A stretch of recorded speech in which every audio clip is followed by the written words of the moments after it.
Assalamu alaikum, minем nani dostlarım. Nihayet min sizni tılsım, muciza, әкият iline şakıram.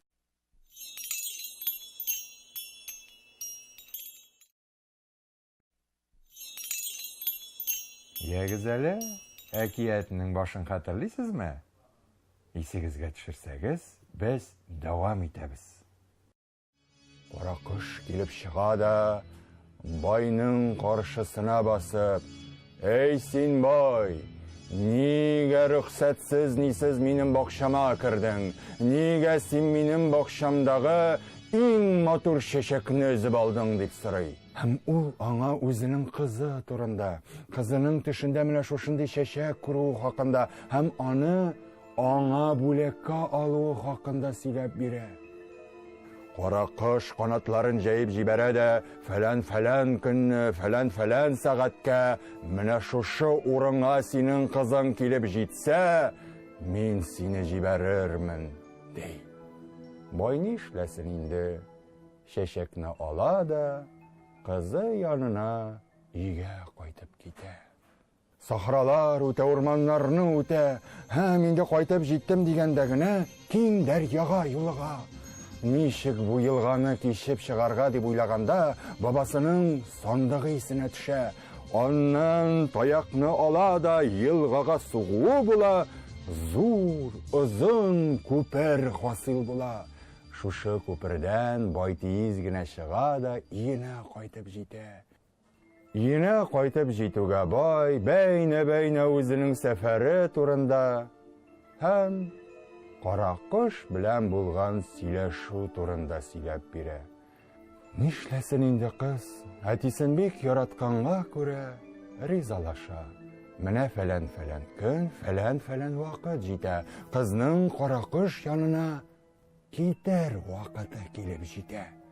Ләкин апалары бөтен ишекләрне биклиләр, тәрәзәләрне томалыйлар һәм кызны чыгармыйлар.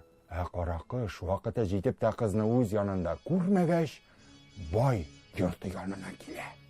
Шуннан соң кара кош өйгә керер ишекләре бикле булганнан соң тәрәзәләрне ватып йорт эченә уза. Уза да төпчек кызны тырнаклары белән күтәреп үзенең сарайына очып китә. Кара кош кызны сарайына алып кайта да, әлеге матур шәшәк үсеп утырган бакча эчендәге кечкенә генә сарайына урнаштыра. Бер ел уза, 2 ел уза. Кызның бик тә апаларын күрәсе, әтисен кочаклыйсы яратасы килә. Моңсулана. Кара кош әлеге хәлләргә түзә алмыйча булай ди. Ярар сиңа, өеңә кайтырга мин рөхсәт бирәм. 2 сәгать кайтырсың, өеңдә 4 сәгать торырсың һәм 2 сәгать килерсең ди. Менә кыз 2 сәгать өенә кайта. Һәм кайтып күрүгә апалары, әтиләре белән кочаклашып җылашалар. Шуннан инде ул 4 кенә сәгать торырга кайтканлыгын әйтеп куйган була. Моны ишетүгә апалары сәгатьне кире 3 сәгатькә артка чигереп куялар. Шулай итеп кыз 4 сәгать урынына 7 сәгать торып китә. Менә кыз кара кош янына килеп җитә. Кара кош инде бик зарыгып көткән була. Син 2 сәгать кайттың, ләкин 4 сәгать урынына 7 сәгать торып килдең ди. Кыз аптырый, юк, мин 4 сәгатьтән соң чыгып киттем. Беләм, син бик дөрес эшләдең. Сиңа әйтмичә генә апаларың сәгатьне 3 сәгатькә кичектереп куйганнар иде. Син сүзеңдә, вәгъдәңдә тордың, шуңа күрә мин сиңа ачуланмыйм, ди дә талпынып куя да чибәр генә бер җегеткә әйләнә. Мин патша малай идем.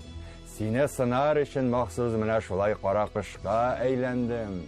Син вәгъдәңне бозмый торган кыз икәнсең. Әлеге вакыйгалардан соң егет белән кыз бик матур, зиннәтле туй ясап, гомер кичерә башлыйлар. Сез үзегез вәгъдәгездә торасызмы соң? Әйткән сүзегезне үтәргә тырышасызмы? Әгәр дә инде биргән вәгъдәгезне үти алмасагыз, алдан гафу үтенеп куярга онытмагыз. Мин сезнең белән, кадерле дусларым, саубуллашам һәм киләсе киятләрдә очрашырга вәгъдә бирәм. Сау булыгыз!